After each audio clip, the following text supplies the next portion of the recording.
Okay, before we start, let's all pray. Bago po tayo magsimula, tayo pong lahat ay manalangin.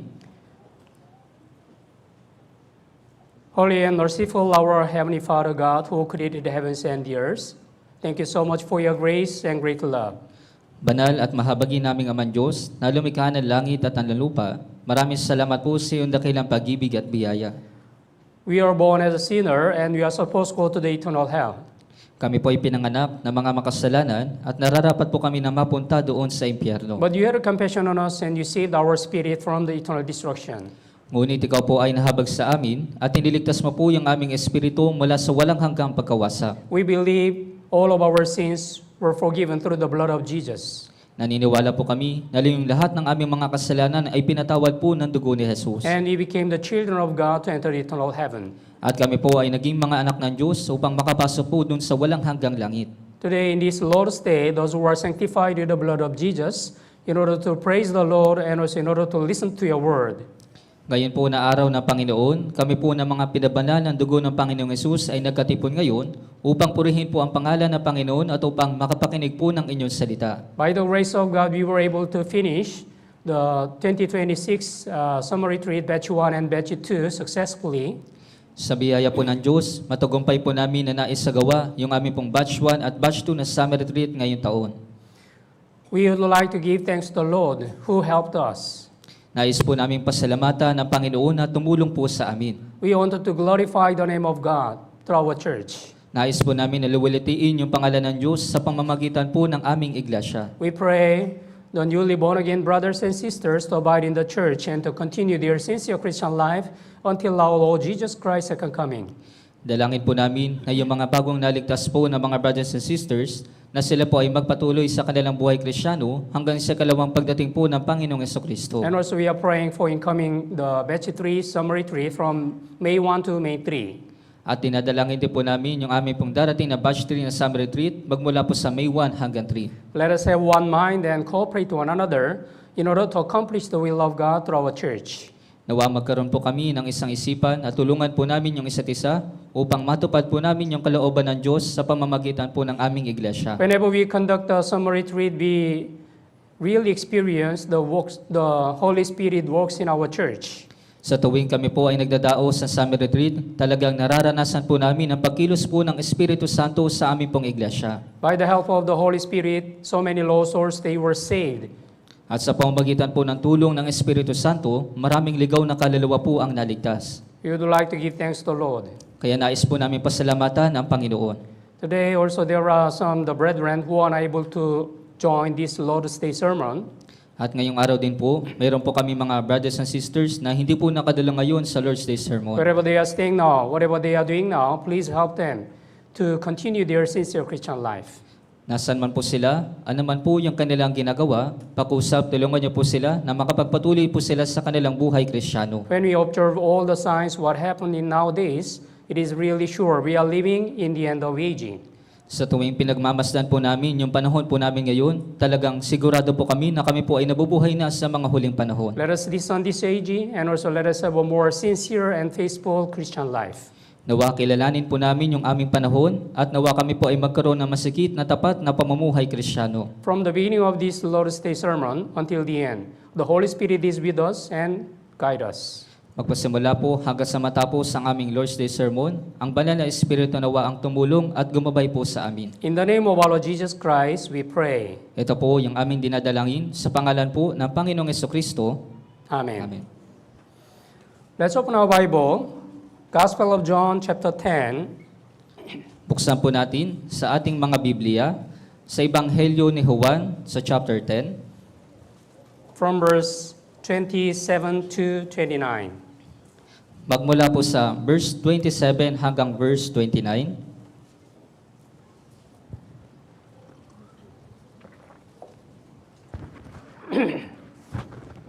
Gospel of John, chapter 10, from verse 27 to 29. Sa Ebanghelyo po ni Juan, chapter 10, magmula po sa verse 27 hanggang verse 29. Basahin po natin ng sabay-sabay. 3, 2, 1. Pinapakinggan ng aking mga tupa ang aking tinig, at sila'y aking kilala, at sila'y sumusunod sa akin. Sila'y binibigyan ko ng buhay na walang hanggan, at kailanmay hindi sila mapapahamak, at hindi sila aagawin ng sinuman sa aking kamay. Ang mga ibinigay sa akin ng aking Ama ay higit na dakila kaysa lahat, at walang makakaagaw ng mga ito sa kamay ng Ama. As you know well, the Gospel of John was written by the Apostle John. Gaya po ng inyong nalalaman, ito pong aklat ng Ebanghelyo ni Juan, ito po ay isinulat ni Apostol Juan. And it is well known, this Gospel of John is explained about the eternal life very well. At kilala po yung aklat po na ito, itong Ebanghelyo ni Juan, bilang pagpapaliwanag po patungkol sa buhay na walang hanggan na mabuti. Yeah, we can say all the Bible are very important, but especially this Gospel of John is really important. Kaya masasabi po natin na yung lahat po ng nilalaman ng Biblia ay mahalaga, pero ito pong aklat ng Ebanghelyo ni Juan ay napakahalaga. Yeah. So, according to the John chapter 5, verse 39, we can understand. You search the scriptures, for in them you think you have eternal life, and these are they which testify of me. Kaya sinasabi po sa aklat ni Juan, at ito ang buhay na walang hanggan, na ikaw ay makilala nila na isang Diyos na tunay, at si Jesucristo na iyong sinugo. Yeah, through this, the Gospel of John, we can find a way how can we get the eternal life. Kaya ito pong Ebanghelyo ni Juan ay matatagpuan po natin kung paano po natin makakamit yung buhay na walang hanggan. Here, especially, according to verse 28, I give them eternal life, and they shall never perish, neither shall anyone snatch them out of my hands. Kaya dito po sa verse 28, sinasabi po dito, sila'y binibigyan ko ng buhay na walang hanggan, at kailan may hindi sila mapapahamak, at hindi sila aagawin ng sinuman sa aking kamay. Yeah. Jesus said, I give them eternal life. Kaya sinabi po ni Jesus, sila'y binibigyan ko ng buhay na walang hanggan. Who can say this word? Kaya sino po ba yung makakapagsabi ng salita po na ganito? Only God, except God, there is no anyone who can say this kind of word. Kaya maliban lamang po sa Diyos, tanging yung Diyos lamang po yung makakapagsabi po nito. Yeah. Through this verse and the declaration, we can understand who is Jesus. Kaya sa pamamagitan po ng talata na ito at ng pagpapahayag po dito, malalaman po natin kung sino po si Jesus. Jesus is God Himself, and Jesus became the man in order to save sinners. Kaya si Jesus, siya po mismo yung Diyos at siya po ay nagkatawang tao upang iligtas yung mga makasalanan. So this word, I give them eternal life, this is very important word.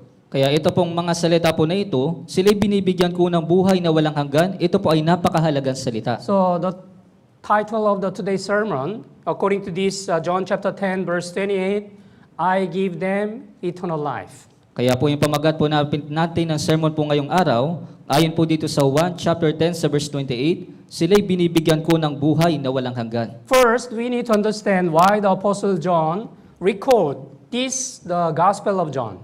Kaya una po, kailangan po nating maunawaan, bakit po ba isinulat ni Juan ito pong aklat ng Ebanghelyo ni Juan.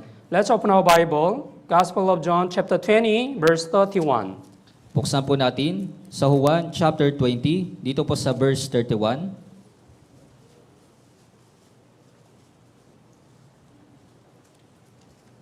Gospel of John chapter 20 verse 31. Sa Ebanghelyo ni Juan, chapter 20, dito po sa verse 31, Basahin po natin ng sabay-sabay. 3 to 1. Ngunit ang mga ito ay isinulat upang kayo'y sumampalataya na si Jesus ang Kristo, ang anak ng Diyos, at sa pagsampalataya ay magkaroon kayo ng buhay sa kanyang pangalan. Yes. But these are written that you may believe that Jesus is the Christ, Son of God, and that believing you may have life in His name. Yes. In this verse, we can understand there are two important reasons why Apostle John record this Gospel of John. Kaya sa pamamagitan po ng talata na ito, maintindihan po natin na meron pong dalawang mahalagang dahilan kung bakit po isinulat ni Juan ito pong aklat ng Ebanghelyo ni Juan. Number one, to make us believe that Jesus is the Son of God and Christ. Kaya pinakauna po, upang sumampalataya tayo na si Jesus ay ang anak ng Diyos at ang Kristo. As I already explained, the purpose of this, the Gospel of John, to make us, to give us the eternal life. So how can we get the eternal life? Kaya gaya po ng aking ipinaliwanag, yung layunin po ng aklat ng Ebanghelyo ni Juan ay upang magkaroon tayo ng buhay na walang hanggan. Kaya paano po ba tayo magkakaroon ng buhay na walang hanggan? If we do not know who is Jesus Christ, if we do not know who is the only true God according to the Bible, we cannot have eternal life. Kung hindi po natin makikilala si Jesucristo at kung sino po yung tunay na Diyos ayon po sa Biblia, hindi po tayo magkakaroon ng buhay na walang Yeah, hanggan. that's why the John chapter 17 verse 3 says, "And this is the eternal life, that they may know you, the only true God, and Jesus Christ whom you have sent." Kaya sinabi po sa Juan, chapter 17 sa verse 3, at ito ang buhay na walang hanggan, na ikaw ay makilala nila, na iisang Diyos na tunay, at si Jesucristo na iyong sinugo. Yeah, so this is the first condition to get the eternal life. First, we must know who is Jesus. Kaya ito po yung pinakaunang kondisyon upang magkaroon po ng buhay na walang hanggan. Una, dapat po muna nating makilala si Jesus. Yeah, Jesus is the Son of God and Christ. Si Jesus, siya po yung Diyos at ang Kristo. So when we really believe Jesus Christ is the Son of God and Christ, we can get the eternal life. Kaya kung talagang sasampalataya po tayo na si Jesus ay ang anak ng Diyos at ang Kristo, doon po tayo magkakaroon ng buhay na walang hanggan. If you read the Bible, there are the 39, the Old Testament, and then 27, the New Testament. Kaya kung babasahin po ninyo yung Biblia, meron pong 39 na aklat sa Lumang Tipan at 27 po na mga aklat sa Bagong Tipan. What is this, the Old Testament? Old Testament, that is the old promise. Kaya ano po ba yung Lumang Tipan? Yung Lumang Tipan, ito po yung lumang pangako. There are so many prophecies about the Jesus Christ. Napakarami po mga propesiya patungkol po kay Hesus Yeah, Kristo. about the Messiah. Kaya patungkol po ito doon sa Mesiyas. Yeah, according to the scripture, Jesus Christ came to this world. Kaya ayon po sa mga kasulatan, si Jesus po ay pumarito sa sanlibutan po na ito. He died on the cross, and then He shed all His precious blood to redeem all of our sins. Siya po ay namatay doon sa krus at tinubos niya po yung lahat ng ating mga kasalanan sa pamagitan po ng pagdanak ng kanyang dugo. And He was resurrected on the third day, and He showed Himself to so many people, and He ascended into the heaven. At siya po ay muling nabuhay ng ikatlong araw at nagpakita po sa napakaraming tao at umakyat po siya doon sa langit. Yes. So, New Testament, it is the written very well about the Jesus Christ, what Jesus Christ did for us. Kaya sa yung bagong tipan, ito po ay nakasulat patungkol po kay Jesucristo kung ano po yung ginawa niya para sa atin. If we summarize all this Bible, 66 books, as just one word, that is Jesus Christ. Kaya kung ibubuod po natin yung 66 na mga aklat, ito pong Biblia, may ibubuod po natin ito sa isang salita lamang na si Jesucristo. It means if we do not know who is Jesus Christ exactly, we cannot have the eternal life. Kaya ibig sabihin po nito, kung hindi po natin makikilala ng eksakto kung sino po si Jesus, hindi tayo magkakaroon ng buhay na walang hanggan. And if you read the book of the Gospel of John, you can understand that eternal life or everlasting life, it is repeated 20 times. At kung babasahin niyo po yung aklat ng Ebanghelyo ni Juan, yung salitang buhay na walang hanggan, 20 times po itong paulit-ulit na binanggit. Yeah, here again, John chapter 21, verse 31. John chapter 20, verse 31.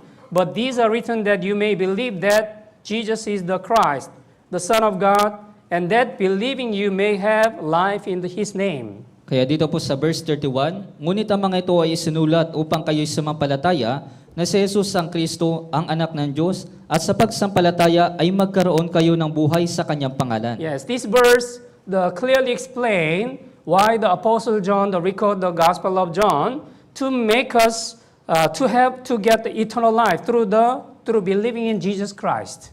Kaya sa pamagitan po ng talata na ito, maintindihan po natin kung bakit po ito isinulat ni Apostol Juan upang tayo po ay magkaroon ng buhay na walang hanggan sa pamamagitan po ng pagsampalataya kay Jesucristo. Yeah. So, first, we need to understand why the Apostle John record this Gospel of John. Kaya una po, kailangan po natin munang maintindihan kung bakit po isinulat ni Apostol Juan ito pong aklat ni Juan. Let's go back to the Gospel of John, chapter 10, verse 28. Balikan po ulit natin sa Ebanghelyo ni Juan, chapter 10 sa verse 28. 28 and 29. Magmula po sa verse 28 hanggang 29. Basahin po natin ng sabay-sabay. 3, 2, 1. Sila'y binibigyan ko ng buhay na walang hanggan, at kailanmay hindi sila mapapahamak, at hindi sila aagawin ng sinuman sa aking kamay. Ang mga ibinigay sa akin ng aking Ama ay higit na dakila kaysa lahat, at walang makakaagaw ng mga ito sa kamay ng Ama. This is very important, the message from our Lord, to have the security about our salvation. Kaya ito po ay napakahalagang mensahe mula po sa ating Panginoon para po magkaroon tayo ng masigit na kasagraduhan sa ating kaligtasan. The Lord said, I give them eternal life, and they shall never perish, neither shall anyone snatch them out of my hand. Kaya sinabi po dito, sila'y binibigyan ko ng buhay na walang hanggan, at kailan may hindi sila mapapahamak at hindi sila aagawin ng sinuman sa aking kamay. First, we need to think about who gave us this eternal life. Kaya una po, dapat po natin pag-isipan, sino ba yung nagbigay sa atin ng buhay na walang hanggan? It is not by our works, or it is not by our own effort. Hindi po ito sa pamamagitan ng ating mga gawa o ating mga pagsisikap. According to the Ephesians chapter 2 verse 8, for by grace you have been saved through faith. Ayon po dun sa Efeso chapter 2 sa verse 8, sapagkat sa biyaya kayo'y naligtas sa pamamagitan ng pananampalataya. Yeah. Sapagkat sa biyaya. Yeah. This is the biyaya. Biyaya means it is like the gift of God. Kaloob ng Diyos. Kaya po ito po ay biyaya ng Diyos, ito po ay parang kaloob po ng Diyos, regalo ng Diyos. And we were able to get this eternal life through the faith, not by effort. At nagawa po nating magkaroon ng buhay na walang hanggan sa pamamagitan po ng pananampalataya, hindi po ng pagsisikap. That's why we have nothing to boast. Kaya nga po wala po tayong dapat na ipagmalaki. But we will give thanks to the Lord because by the grace of God, we were able to be saved. Sa halip, tayo po ay magpapasalamat sa Panginoon dahil po sa biyaya tayo po ay naligtas. And important things, they shall never perish, neither shall anyone snatch them out of my hands. There is no one who is greater than our Lord. At pinakamahalagang bagay po, at hindi sila aagawin ng sino man sa aking kamay, kaya wala na pong ibang mas dakila pa kaysa po sa ating Panginoon. Our Lord gave us this eternal life. Kaya yung Panginoon po ay nagbigay sa atin ng buhay na walang hanggan. It means if we really get salvation, our salvation cannot be lost. Ibig sabihin, kung talagang natanggap po natin yung kaligtasan po natin ay hindi mawawala. 29, again, my Father who has given to me is greater than all, and no one is able to snatch them out of my hands. At dito po sa verse 29, ang mga binigay sa akin ng aking Ama ay higit na dakila kaysa lahat, at walang makakaagaw na mga ito sa kamay ng Ama. Yeah, out of my Father's hand, no one snatch them. Walang makakaagaw ng mga ito sa kamay ng Ama. Yeah, it is very sure. Once we really get salvation, our salvation cannot be lost. Opo, ito po ay talagang sigurado na kapag talagang natanggap po natin yung kaligtasan po natin ay hindi mawawala. So, when we get the salvation, we became the Son of God, according to John chapter 1, verse 12. Kaya nung natanggap po natin yung kaligtasan, tayo po ay naging mga anak ng Diyos ayon po dun sa Juan chapter 1 sa verse 12. It means we already became the Son of God. So, although we make some mistake or some fault, our sonship cannot be lost. Kaya po tayo ibig sabihin, tayo po ay naging mga anak na po ng Diyos, kaya kahit na nakagawa po tayo ng mga pagkakamali, yung kaligtasan po natin ay hindi mawawala. Although your son make some mistake or some problem, you will not break the relationship with your son. Kaya kahit na po nagkasala yung anak mo sa iyo, hindi mo po sisirain yung relasyon mo sa pagitan mo at ng anak mo. Okay, so, we must know who is Jesus exactly.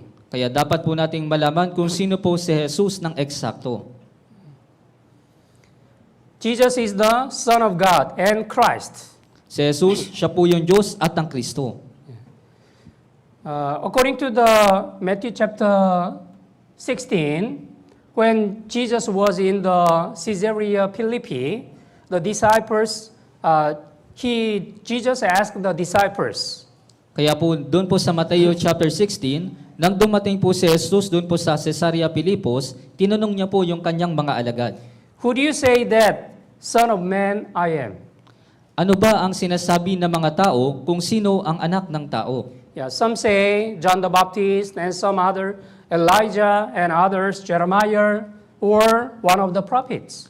Ang sabi ng iba ay si Juan na tagapagbautismo, ang iba ay si Elias, at ang iba ay si Jeremias o isa sa mga propeta. So other Israelites, they did not know exactly who is Jesus. Kaya po yung ibang mga Israelita, hindi po nila kilala si Jesus kung sino po siya ng eksakto. At the time, Jesus asked the disciples again, so, who do you say that I am?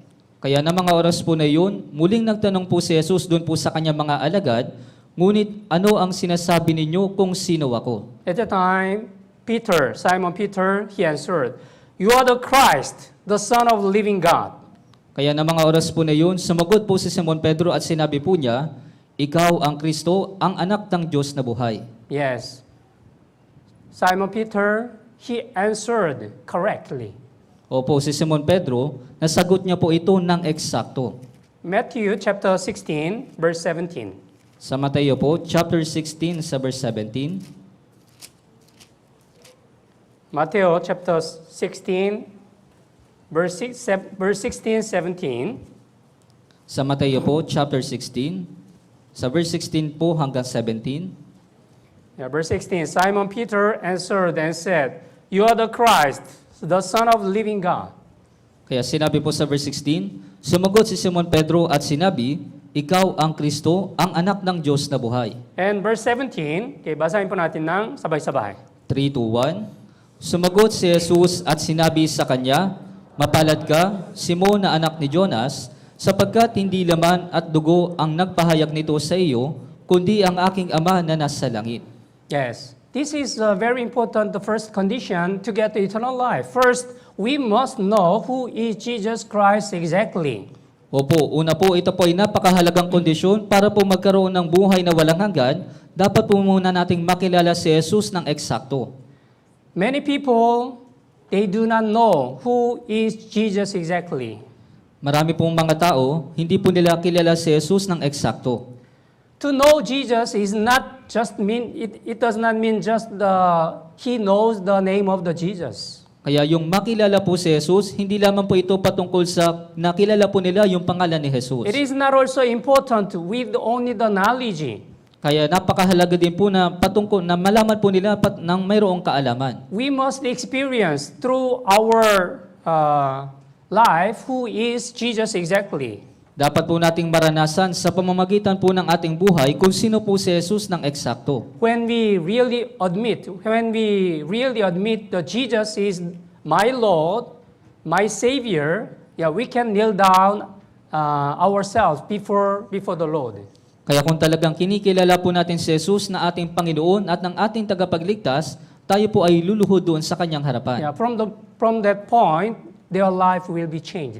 Kaya sa mga oras po na yun, yung kanilang buhay ay talagang magbabago. Yeah, so many Christians, they call the Jesus. But what the Jesus said, according to Matthew chapter 7, verse 21, not everyone who says to me, Lord, Lord, shall enter the kingdom of heaven. Kaya maraming mga Kristiyano, tinatawag po nila yung pangalan ni Jesus, pero ano po ba yung sinabi ni Jesus doon sa Mateo chapter 7 sa verse 21? Ngunit hindi lahat na nagsasabi sa akin, Panginoon, Panginoon, ay papasok sa kaharian ng langit. Many people, they call Jesus as their Lord.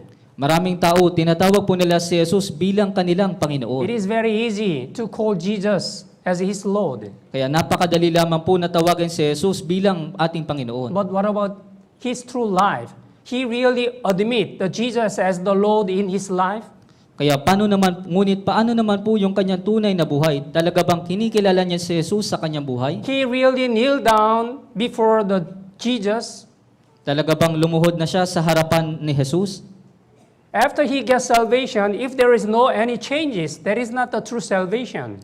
Kaya pagkatapos po ng kaligtasan, kung wala pong anumang pagbabago, hindi po iyon tunay na kaligtasan. Why we are using the terms, the born again, being born again? Kaya bakit po ba natin sinasabi yung salitang born again, maipanganak na muli? Born again means it became the new one from old one. Kaya ibig sabihin po ng born again o maipanganak na muli, ito po ay bagong nilalang. But many Christians, although they have a testimony, they became the born-again Christian, but their life is not changed at all. Pero marami pong mga Kristiyano, kahit na sinasabi po nila na sila po ay born-again Christian, ngunit yung kanila pong buhay ay hindi po nagbabago. And they are not living for the God's glory. They are just living for themselves. At hindi po sila nabubuhay para po sa kaluwalhatian ng Diyos, nabubuhay lamang po sila para sa kanilang sarili. How can we say that they are truly born-again Christian? Kaya paano ba natin masasabi na talagang sila po ay mga tunay na mga born-again Christian? So we need to think about ourselves. Do I really admit that Jesus as a God Himself? Kaya kailangan din po natin tanungin yung ating mga sarili, talaga bang kinikilala ko si Jesus bilang Panginoon? Yeah. Who is Jesus? Jesus is God Himself. Kaya sino po ba si Jesus? Siya po mismo yung Diyos. According to the Isaiah chapter 9 verse 6, Mighty God, everlasting Father.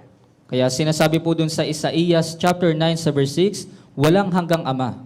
Before Jesus was born 700 years ago, it was already prophesied by the prophet Isaiah. Kaya ito po ay bago pa po maipanganak si Jesus, ito po ay naipropesiya na sa aklat po ni Isaías. And God was the Word. Yeah, according to the John chapter 1 verse 1, in the beginning there was the Word, and the Word was with God, and the Word was God. Sa Ayan. simula ay ang salita ay kasama ng Diyos, at ang salita ay Diyos. Kaya, so we can understand who is Jesus exactly through these kind of verses. Kaya mauunawaan po natin kung sino po si Jesus ng eksakto sa pamamagitan po ng mga talata po na ito. John chapter 1, Sa Juan po chapter 1,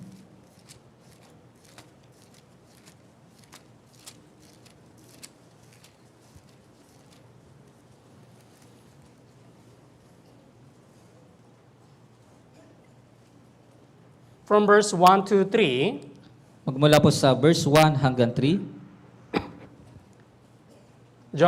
Gospel of John chapter 1, from verse 1 to verse 3, basahin po natin ng sabay-sabay. 3 to 1. Sa simula ay ang salita, at ang salita ay kasama ng Diyos, at ang salita ay Diyos. Sa simula ay kasama na siya ng Diyos, lahat ng mga bagay ay ginawa sa pamamagitan niya, at kung wala siya ay hindi nagawa ang anumang bagay na ginawa. Yes. He was in the beginning with God. Yeah. And all things were made through Him, and without Him, nothing was made that was made. Sa simula ay kasama na siya ng Diyos, lahat ng mga bagay ay ginawa sa pamamagitan niya, at kung wala siya ay hindi nagawa ang anumang bagay na ginawa. Yes, Jesus Christ came to this world to give us eternal life. Opo, si Jesus ay pumarito sa mundong ito upang bigyan tayo ng buhay na walang hanggan. As you know well, we have conducted the summer retreat, batch 1 and batch 2. So many newcomers attended, and then they had a chance to listen to the true gospel through the last summer retreat. Gaya po ng inyong nalalaman, tayo po ay nagdaos ng batch 1 at batch 2 ng ating summer retreat, at napakarami po mga baguhan yung nagkaroon ng pagkakataon para po mapakinggan yung tunay na ebanghelyo. Yeah, only one important purpose, to get the eternal life. Kaya meron lamang pong iisang napakahalagang layunin, ito po yung magkaroon ng buhay na walang hanggan. Our brothers and sisters, they invited their family members, friends, and neighbors to join to attend this summer retreat. Why? They really desire their family members, their loved one to be saved in order not to enter eternal hell. Kaya marami po sa ating brothers and sisters, inimbitahan po nila yung kanilang mga kaibigan at kanilang mga kapamilya. Bakit po? Dahil talagang ninanais po nila na sila po ay maligtas upang hindi po sila mapunta doon sa impyerno. John chapter 3, Sa Juan chapter 3, verse 16, 17. magmula po sa verse 16 hanggang 17. Through these verses, we can also understand why Jesus Christ came to this world. Kaya sa pamamagitan po ng mga talata din po na ito, maunawaan po natin kung bakit po pumarito si Jesus sa mundong ito. Okay, verse 16, 17. Basahin po natin ng sabay-sabay. 3 to 1. Sapagkat gayon na lamang ang pag-ibig ng Diyos sa sanlibutan, na ibinigay niya ang kanyang tanging anak, upang ang sinumang sa kanya'y sumampalataya ay huwag mapahamak, kundi magkaroon ng buhay na walang hanggan. Sapagkat hindi sinugo ng Diyos ang anak sa sanlibutan, upang hatulan ang sanlibutan, kundi upang ang sanlibutan ay maligtas sa pamamagitan niya. Yeah, we know this John 3:16, this is one of the very important Bible verse, and also it is very well known the Bible verses to the Christians. Kaya alam po natin na ito pong 1 chapter 3 verse 16, ito po ay napakahalagang talata at kilala po yung talata na ito ng mga Kristiyano. Because this verse is explaining why Jesus Christ came to this world. Dahil ipinapaliwanag po ng talata na ito kung bakit po pumarito si Jesus sa mundong ito. Yeah, for God so loved the world that He gave His only begotten Son, that whoever believes in Him should not perish, but have everlasting life. Sapagkat gayon na lamang ang pag-ibig ng Diyos sa sanlibutan, na ibinigay niya ang kanyang tanging anak upang ang sinuman sa kanya'y sumampalataya ay huwag mapahamak kundi magkaroon ng buhay na walang hanggan. Verse 17, for God did not send His Son into the world to condemn the world, but that the world through Him might be saved. Sapagkat hindi sinugo ng Diyos ang anak sa sanlibutan upang hatulan ang sanlibutan, kundi upang ang sanlibutan ay maligtas sa pamamagitan niya. So, if we clearly understand who is Jesus exactly according to the Bible, yeah, we can have eternal life. Kaya kung makikilala po natin si Jesus ng malinaw ng eksakto ayon po sa Biblia, tayo po ay magkakaroon ng buhay na walang hanggan. That's why it is really necessary to know who is Jesus according to the Bible. Kaya nga po talagang ito po ay kinakailangan na makilala po si Jesus sa Biblia ng eksakto. If you read the Gospel of John, you can find very important the 7 statements of Jesus. Kaya kung babasahin niyo po yung aklat ni Juan, makikita po ninyo yung 7 pagpapahayag po ni Jesus. Yeah, 7 statements. Ito po yung 7 pagpapahayag Of Jesus. I am. Ito po yung 7 pagpapahayag ni Jesus ng ako nga, ako ang. So, yeah, we will check these 7 statements of Jesus according to the Gospel of John. Kaya susuriin po natin yung 7 pagpapahayag po ni Jesus ayon po sa aklat ng Ebanghelyo ni Juan. Yeah, number 1, I am the bread of life. Kaya pinakauna po, ako ang tinapay ng buhay. Gospel of John chapter 6, verse 35. Sa Ebanghelyo po ni Juan, chapter 6 sa verse 35.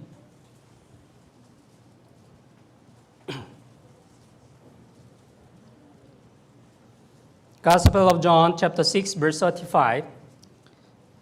Sa Ebanghelyo po ni Juan, chapter 6 sa verse 35. Okay, basahin po natin ng sabay-sabay. 3, 2, 1. Sinabi ni Jesus sa kanila, ako ang tinapay ng buhay, ang lumalapit sa akin ay hindi magugutom, at ang sumasampalataya sa akin ay hindi kailanman mauuhaw. As you know well, according to this Gospel of John chapter 6, Jesus Christ fed more than 5,000 people with the 5 loaves of bread and 2 fishes. Gaya po ng inyong nalalaman, dito po sa 1 chapter 6, ito po yung oras na pinakain po ni Jesus yung 5,000 katao sa pamamagitan po ng 2 isda at 5 tinapay. When the Israelites, they were filled with the bread, yeah, they were really satisfied. Because if they follow the Jesus, maybe they can be filled and then they can have enough food. Kaya nung pinakain po nila ni Jesus, ito pong 5,000 katao, talagang sila po ay nasiyahan dahil nalaman po nila kung susunod po sila kay Jesus, magkakaroon po sila ng sapat na pagkain. That's why many people follow the Jesus. Kaya nga po maraming tao yung sumunod doon po kay Jesus. Yeah, because of their physical purpose. Dahil po ito sa kanilang pisikal na layunin. But when Jesus was talking about the spiritual things, so many people, they were not able to understand. And then they left the Jesus. Pero nung binanggit na po ni Jesus yung patungkol sa espiritual na mga bagay, maraming tao po yung hindi nakaunawa at hindi na po sumunod sa Kanya. So we need to understand why Jesus Christ showed this kind of miracle to the Israelites. Kaya kailangan po nating maintindihan kung bakit po ba ipinakita ni Jesus yung mga himala po na ito sa mga Israelita. Jesus Christ wanted to teach the important message to the Israelites. I am the bread of life. Gusto pong ituro po ni Jesus sa mga Israelita yung napakahalagang bagay, ako ang tinapay ng buhay. As you know well, according to the Old Testament, when the Israelites, they were staying in the wilderness for 40 years, God gave them the manna every day.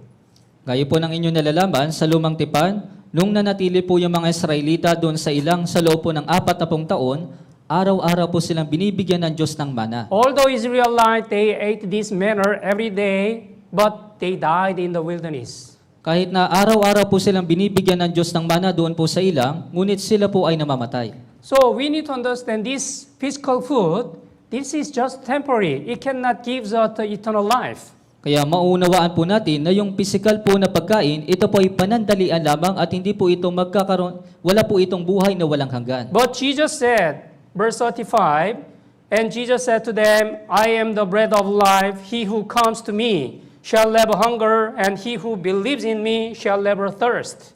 Pero sinabi po ni Jesus dito po sa verse 35, ako ang tinapay ng buhay, ang lumalapit sa akin ay hindi magugutom, at ang sumasampalataya sa akin ay hindi kailanman mauuhaw. Many people, they are working very hard from early morning until evening in order to get the physical food. Maraming tao po, sila po ay masipag na nagtatrabaho mula po umaga hanggang gabi na para po sa kanilang pisikal na pagkain. Yes, it is necessary for our physical body. We need the food.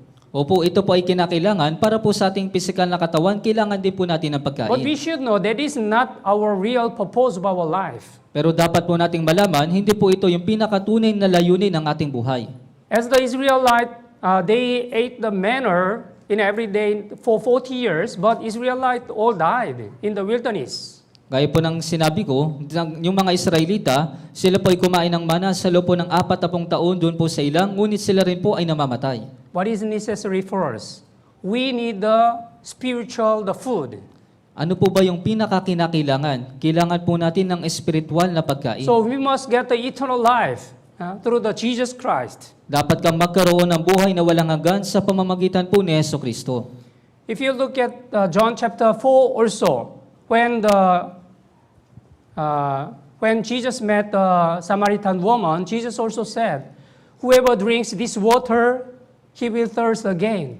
But whoever drinks the water which I give to you, they shall never thirst.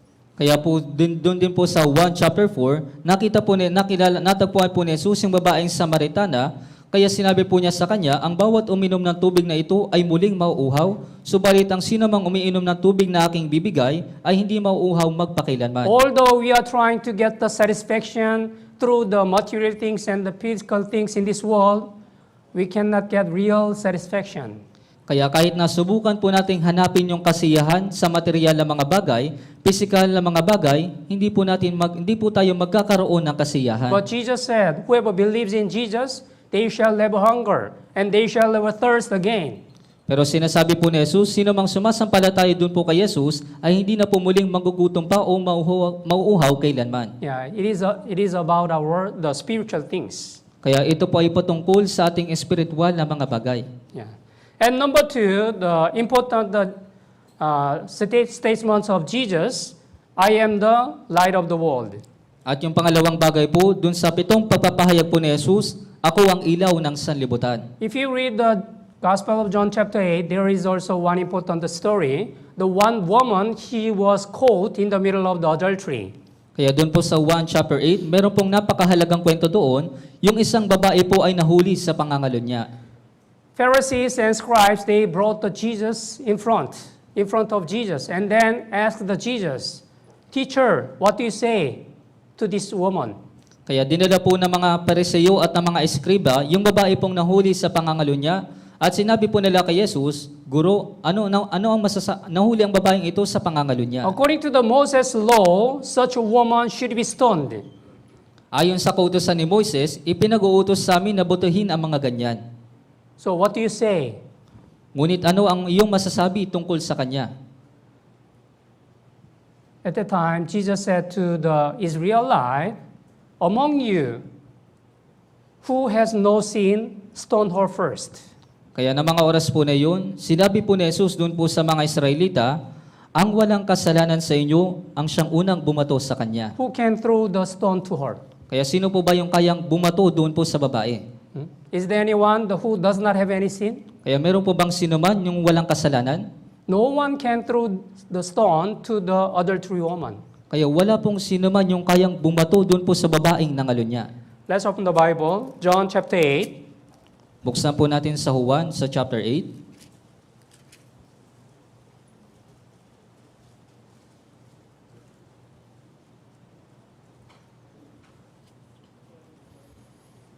Verse 11, 12.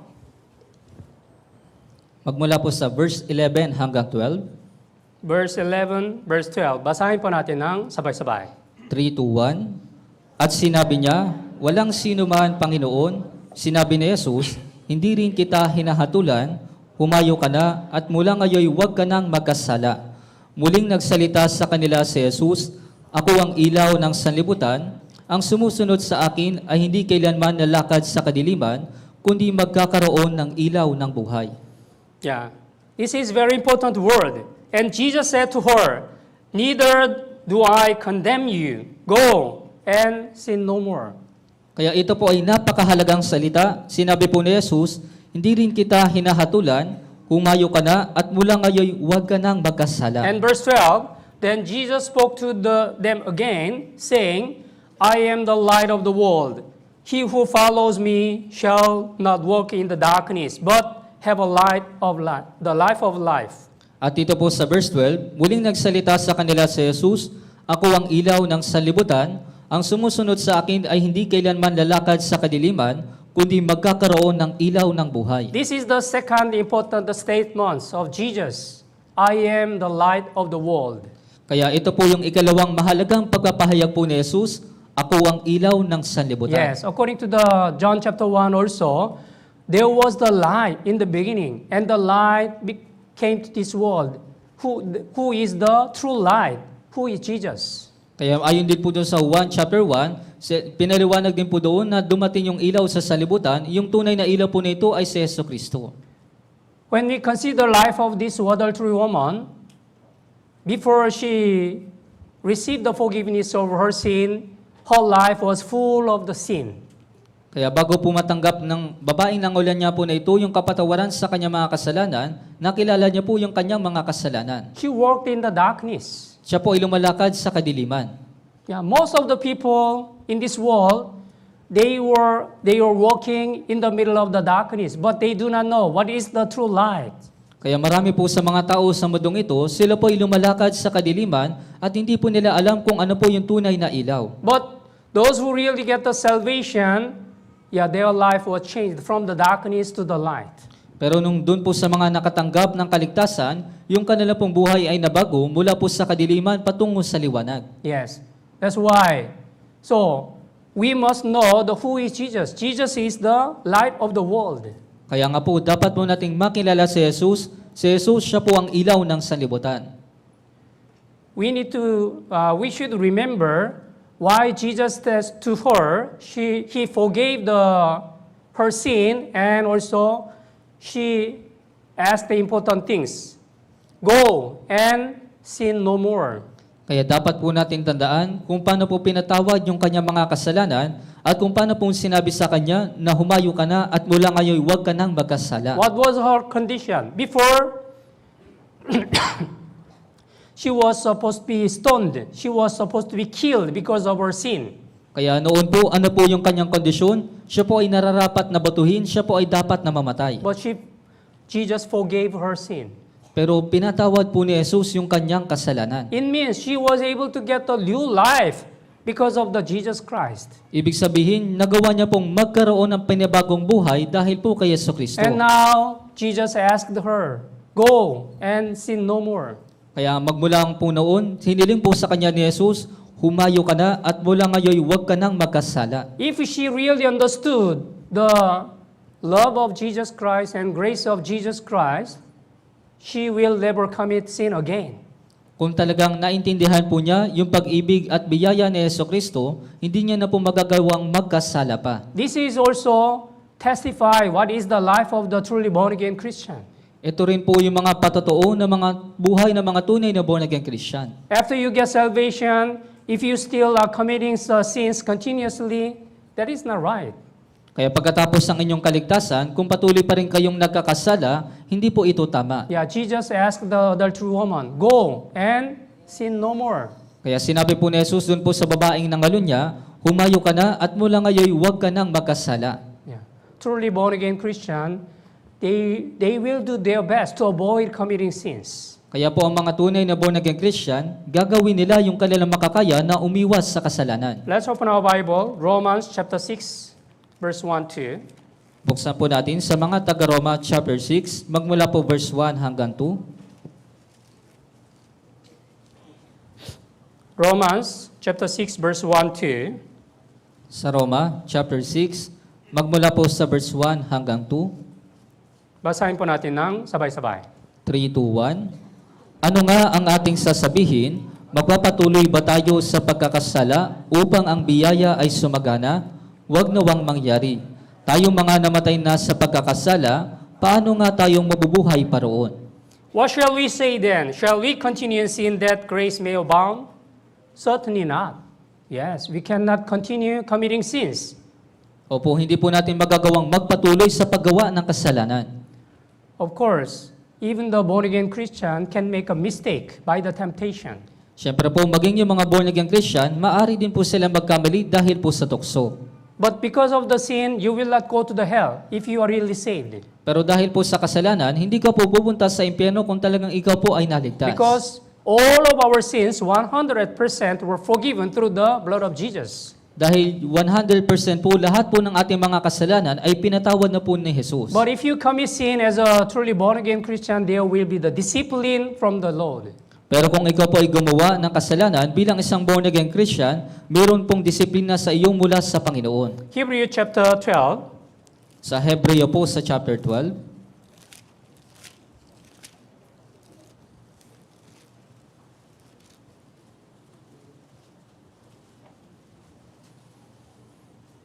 from verse 6 to verse 8, magmula po sa verse 6 hanggang sa verse 8, babasahin ko po. sapagkat dinidisiplina ng Panginoon ang kanyang minamahal at pinarurusahan ang bawat itinuturing na anak. Magtiis kayo alang-alang sa disiplina, kayo ay pinapakitunguhan ng Diyos bilang mga anak, sapagkat anong anak ang hindi dinidisiplina ng Ama? Ngunit kung kayo ay hindi dinidisiplina, na siyang naranasan ng lahat, kung gayon, kayo'y mga anak sa labas at hindi mga tunay na anak. Although you commit sin, but if there is no any discipline from God, that means you are not a truly born-again Christian. You are not a really children of God. Kung ikaw po ay nakagawa ng kasalanan at hindi ka po nakatanggap ng disiplina, ibig sabihin, hindi ka po tunay na born-again Christian, hindi ka po tunay na anak ng Diyos. The Bible clearly says God will discipline when their children committed sin. Kaya malino pong sinasabi ng Biblia na didisiplinahin ng Diyos yung kanyang mga anak na gumagawa ng kasalanan. Yeah. So we need to understand. Jesus declares, "I am the light of the world." Kaya kailangan po nating maunawaan, ipinahayag po ni Jesus, ako ang ilaw ng sanlibutan. And according to Matthew chapter 5, verse 14, Jesus also said, "You are the light of the world." At ayon din po dun sa Mateo chapter 5 sa verse 14, sinabi din po dun ni Jesus, kayo ang ilaw ng sanlibutan. Truly born-again Christian also, we became the light of the world.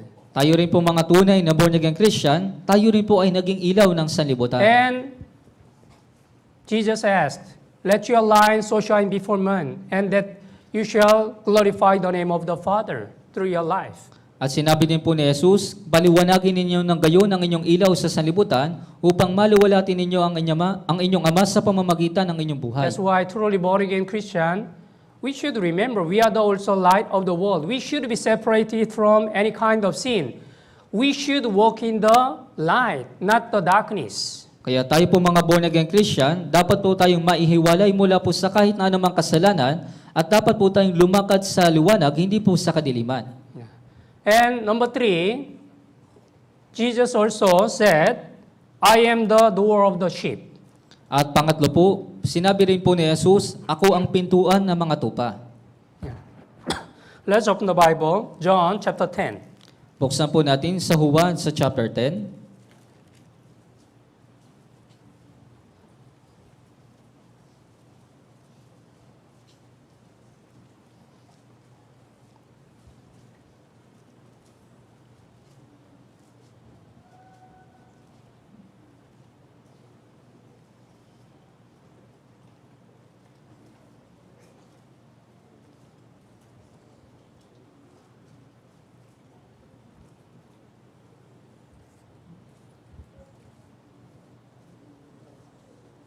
verse 7. Dito po sa verse 7, John chapter 10, verse 7. Babasahin ko po. Kaya't muling sinabi sa kanila ni Jesus, katotohanang sinasabi ko sa inyo, ako ang pintuan ng mga tupa. Yeah, I am the door of sheep. Right? So, Jesus is the door of the sheep. Kaya po si Jesus, siya po yung pintuan ng mga tupa. Yeah. What do you mean? The Jesus is the only way to enter eternal heaven. Kaya ano pong ibig sabihin nito? Si Jesus lamang po yung tanging paraan para po makapunta sa langit. Those who really pass the door of the sheep, it means the truly born again Christian. Kaya dun po sa mga taong dumaan na dun sa pintuan ng mga tupa, ibig sabihin ito po yung mga tunay na born again Christian. If you read the Nehemiah, from the chapter 1, there are 10 gates, which is built by the Nehemiah. Kung babasahin niyo po yung aklat ni Nehemias, meron po dong 10 pintuan at isa po dito yung pintuan ng mga tupa. Among the 10 gates, the first gate is the sheep gate.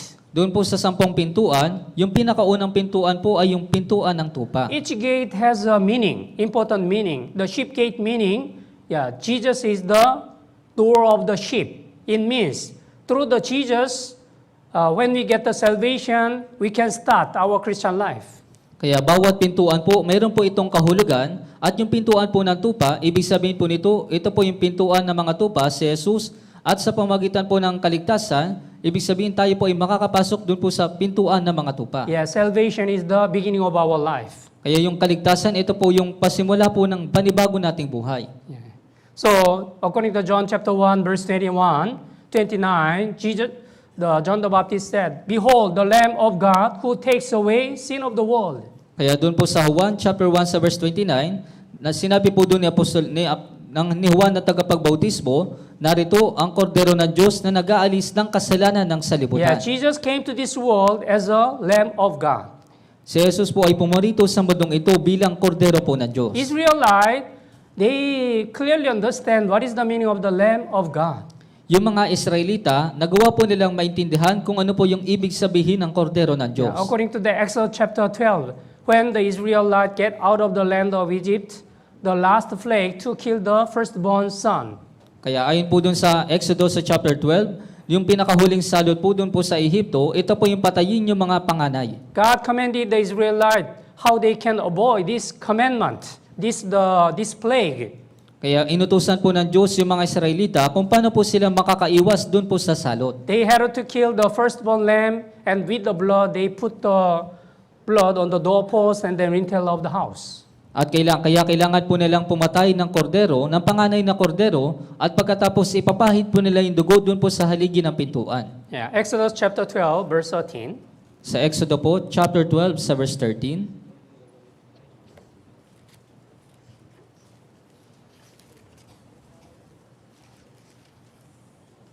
Exodus 12, verse 13. Exodo chapter 12, dito po sa verse 13. Basahin po natin ng sabay-sabay. 3, 2, 1. Ang dugo ay magiging sa inyo ay isang tanda sa mga bahay na inyong kinaroroonan. Kapag aking nakita ang dugo, lalampasan ko kayo at walang salot na papatay sa inyo kapag pinuksa ko ang lupain ng Ehipto. Yeah. So, when I see the blood, I will pass over you. This is the promise of God. Israelite, they were able to be saved because of the blood of Lamb.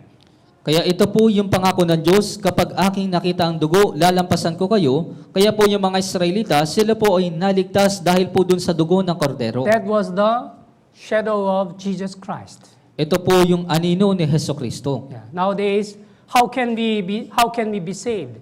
When we really believe that all of our sins were forgiven through the blood of Jesus, we can be saved. Kaya sa panahon po natin ngayon, paano po ba tayo maliligtas? Kung sasampalataya po tayo na 100% ay tinubos yung ating mga kasalanan ng dugo po ni Jesus, tayo po ay maliligtas. So, the meaning, I am the door of the sheep. That means those who pass the door of the sheep, those who really get salvation. Kaya po yung ibig sabihin ng pintuan ng mga tupa, doon po sa mga taong dumaan sa pintuan ng mga tupa, sila po yung mga naligtas. After we get salvation, we became the new creation. Pagkatapos po nating magkaroon ng kaligtasan, tayo po ay naging mga bagong nilalang. Ikalawang Korinto, chapter 5. Sa ikalawang Korinto sa chapter 5,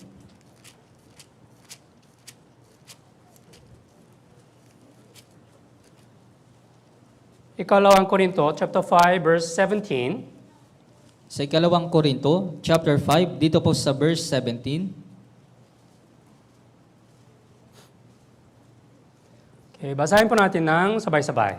3-1, Kaya't kung ang sinuman ay na kay Kristo, siya'y bagong nilalang, ang mga lumang bagay ay lumipas na, tingnan ninyo, ang lahat ay naging bago. If anyone is in Christ, he is a new creation. Yes, all things have passed away, and now we became new creation in Jesus Christ. Opo, lahat ng mga bagay ay lumipas na at tayo po ay naging mga bagong nilalang na kay Hesus Kristo. And those who passed the door of the ship, they became new creation, and then they came to have a hope in heaven. At doon po sa mga nakadaan, doon po sa pintuan ng mga tupa, sila po ay naging mga born again Christian at nagkaroon po sila ng pag-asa doon sa langit. The people who are not saved, they set their hope on the earthly things, physical things, and only the material things. Yung mga tao pong hindi ligtas, sila po ay inilalagak po nila yung kanilang pag-asa doon po sa mga pisikal na mga bagay, mga makamundong mga bagay. But our truly born-again Christian, we are different. We set our hope on the heaven, not on the earth. Pero tayo po mga tunay na born again Christian, tayo po ay naiiba. Inilalagak po natin yung ating pag-asa doon po sa langit, hindi po dito sa lupa. Colossians chapter 3, Sa Colossus po sa chapter 3, verse 1-2. magmula po sa verse 1 hanggang 2. Colossians chapter 3, verse 1-2. Basahin po natin ng sabay-sabay. 3-1, Kung kayo nga'y muling binuhay na kasama ni Kristo, ay hanapin ninyo ang mga bagay na nasa itaas na kinaroroonan ni Kristo na nakaupo sa kanan ng Diyos. Ituon ninyo ang inyong pag-iisip sa mga bagay na nasa itaas, hindi sa mga bagay na nasa ibabaw ng lupa. If then you were raised with Christ, seek those things which are above. Yeah. If you are raised with Christ, it means if you are really saved, if you really become the truly born-again Christian, you should seek the things in the above, not on the earth. Ibig sabihin po nito, kung talagang ikaw po ay naligtas na, ikaw po ay naging born again Christian na, dapat mo pong ituon yung iyong pag-iisip sa mga bagay na nasa taas. Yeah. And number 4, another statement of Jesus, I am the good shepherd.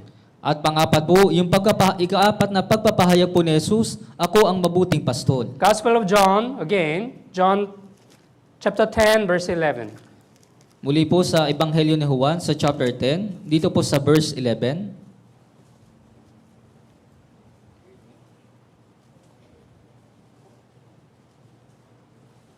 Verse 11. Dito po sa verse 11, Okay, basahin po natin ng sabay-sabay. 3-1, Ako ang mabuting pastol, ibinibigay ng mabuting pastol ang kanyang buhay para sa mga tupa. Yeah. I am the good shepherd. The good shepherd gives his life for the sheep. Yes, Jesus Christ sacrificed himself to save us from the eternal destruction. Opo, isinakripisyo ni Jesu Kristo yung kanyang sarili upang iligtas po tayong mula dun sa walang hanggang pagkawasak. Before we know Jesus, he died on the cross 2,000 years ago, and he sacrificed himself to redeem all of our sins. Bago pa po natin makilala si Jesus, 2,000 taon na po ay nakakalipas, siya po ay namatay na doon sa krus at tinubos niya po yung ating mga kasalanan. Unang Pedro chapter 2, Sa unang Pedro sa chapter 2,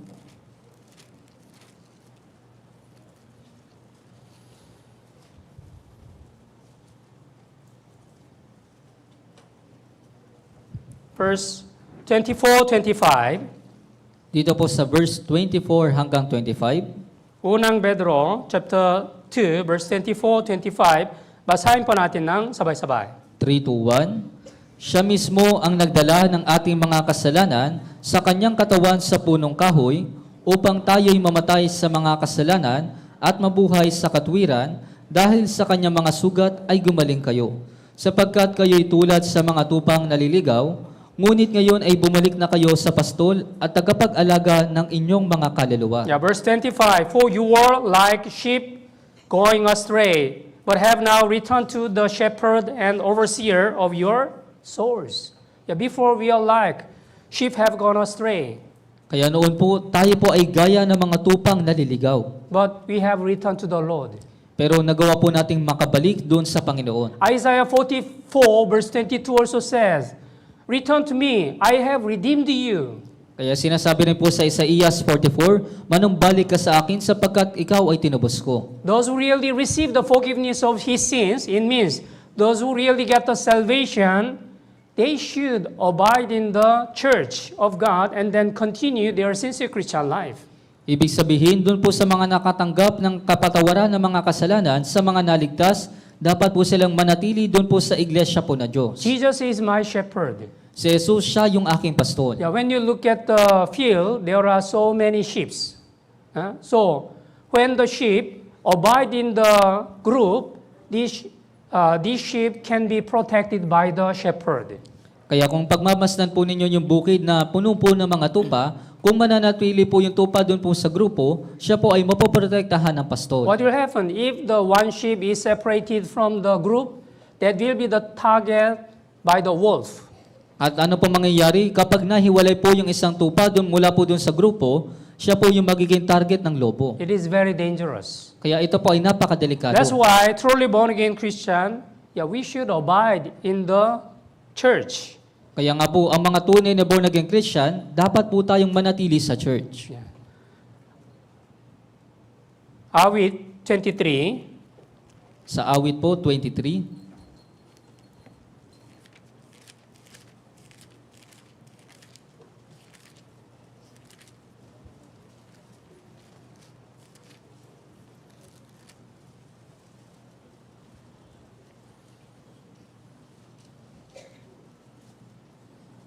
from verse 1 to verse 4. Magmula po sa verse 1 hanggang sa verse 4.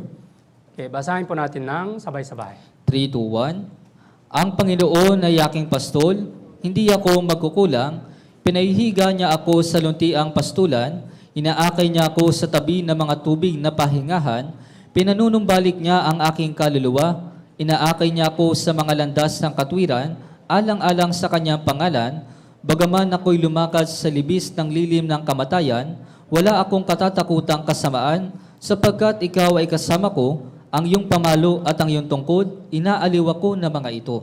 Yeah, the Lord is my shepherd, I shall not want. Yes, the Lord is my shepherd. This is very important. So, through your life, you should know who is your shepherd. Jesus is your shepherd. So, you should abide in Him. Kaya sa pamamagitan po ng iyong buhay, dapat mo pong makilala kung sino po yung iyong pastol. Si Jesus, siya po yung iyong pastol at dapat ka pong manatili sa Kanya. When you abide in Him, you can be protected and then you shall be safe. Kung ikaw po ay mananatili sa Kanya, ikaw po ay mapoprotektahan at mananatiling ligtas. And number 5, the statement of Jesus, I am the resurrection and the life. At yung panglima po, yung muling pagpapahayag po ni Jesus, ako ang muling pagkabuhay at ang buhay. Yeah. John chapter 11, verse 25. Sa Juan chapter 11, dito po sa verse 25.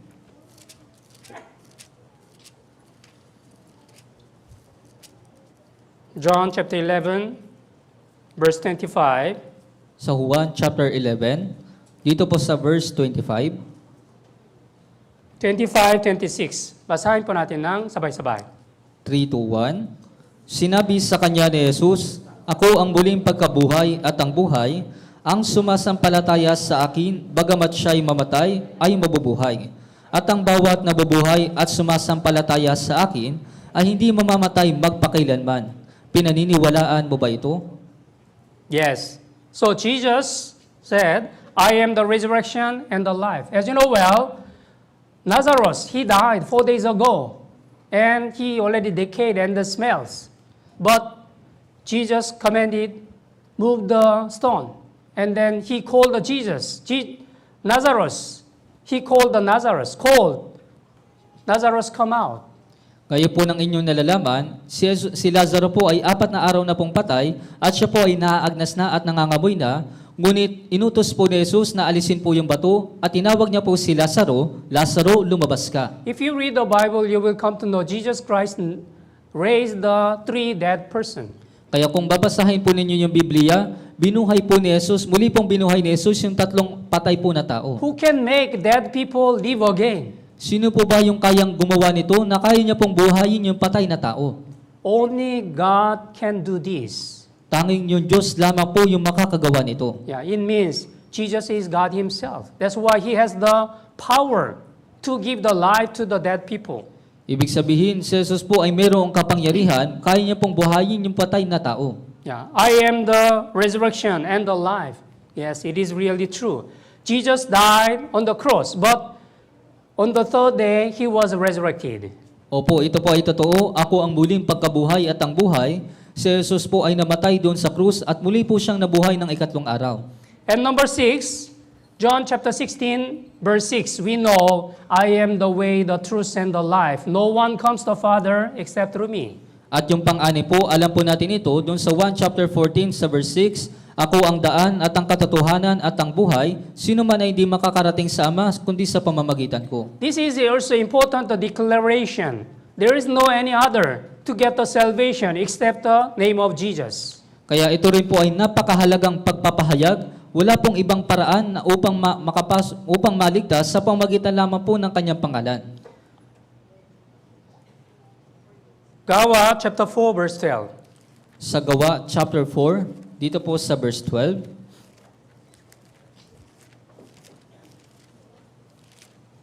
Gawa chapter 4, verse 12.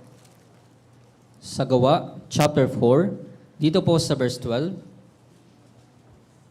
Verse 12, basahin po natin ng sabay-sabay. 3 to 1, walang kaligtasan sa kanino paman, sapagkat walang ibang pangalan sa ilalim man langit na ibinigay sa mga tao na ating ikaliligtas. Nor is there salvation in any other. Huh? For there is no other name under the heaven given among men by which you must be saved. There is no any other way except the name of Jesus. Kaya wala pong ibang paraan maliban lamang po sa pangalan ni Jesus. According to the 1 Timothy chapter 2 verse 5 also, there is only one God and the one mediator who is Jesus. At ayon din po sa 1 Timoteo sa chapter 2 sa verse 5, meron lamang pong iisang Diyos at iisang tagapamagitan, ito po si Jesucristo. And the last one, the last statement, number 7, I am the true vine. At yung pinakahuli po, yung ikapitong pagpapahayag, ito po yung ako ang tunay na puno ng ubas. Yeah. Gospel of John chapter 15 verse 1. Jesus said, I am the true vine. Opo, sinabi po ni Jesus sa 1 chapter 15 sa verse 1, ako ang tunay na puno ng ubas. That's why Jesus commanded according to John chapter 15 verse 3 and 4, you already cleansed through my word. So, abide in me and I in you. Kaya nga po, sinabi po ni Jesus dun sa 1 chapter 15 sa verse 3 hanggang 4, kayo'y malilinis na sa pamamagitan ng salita na aking sinabi sa inyo, kayo'y manatili sa akin at ako'y sa inyo. Yeah, John chapter 15. Sa Juan po, chapter 15,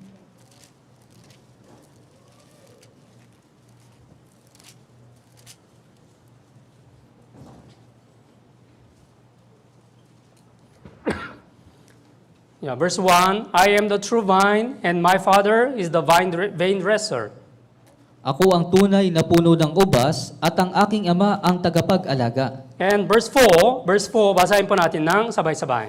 3 to 1, kayo'y manatili sa akin at ako'y sa inyo, gaya ng sanga na hindi magbubunga, buhat sa kanyang sarili, malibang nakakabit sa puno. Gayon din naman kayo, malibang kayo'y manatili sa akin. Yeah, this is the important commandment from our Lord Jesus. After we get salvation, we should abide in the true church. Kaya ito po ay napakahalagang utos mula po sa ating Panginoon. Pagkatapos po ng ating kaligtasan, dapat po tayong manatili sa tunay na church. Jesus is the head of the church. Si Jesus, siya po yung ulo ng iglesia. Church is the body of Christ. Ang church o yung iglesia, ito po yung katawan ni Kristo. When we abide in the true church, we can abide in Jesus Christ. Kung mananatili tayo sa tunay na church, tayo rin po ay mananatili kay Jesucristo. Yeah. as the branch, like the branch, if the branch does not attach on the tree, it cannot grow and it will be dried. Kagaya po ng sanga na nakakabit doon po sa puno, kung hindi po ito nakakabit doon sa puno, hindi po ito lalago at ito po ay matutuyo. If the branch cut off from the tree, it will be withered, dried, and it will be useless. Kung yung sanga po ay mahiwalay doon po sa puno, ito po ay matutuyo at ito po ay magiging walang pakinabang. But when the branch attached on the tree, it will grow and it will bear much fruits. Pero kung yung sanga po ay nakakabit doon sa puno, ito po ay lalago at magbubunga po ng marami. Yeah, that's why Jesus commanded, abide in me and I in you. Kaya nga po inuutos po ni Jesus, kayo'y manatili sa akin at ako'y sa inyo. So today, according to this Gospel of John, we have learned the 7 important statements of Jesus, I am. Kaya ngayong araw din po, natutunan din po natin yung 7 pagpapahayag po ni Jesus ng ako ang. So when we meditate the 7 statements, we can clearly understand who is Jesus exactly in order to get the eternal life. Kaya sa pamamagitan po ng 7 pagpapahayag po ni Jesus, malalaman po natin na eksakto kung sino po si Jesus, kung paano po magkaroon ng buhay na walang Yeah, hanggan. Jesus said, I give them eternal life. Sinabi po ni Jesus, sila'y binibigyan ko ng buhay na walang hanggan.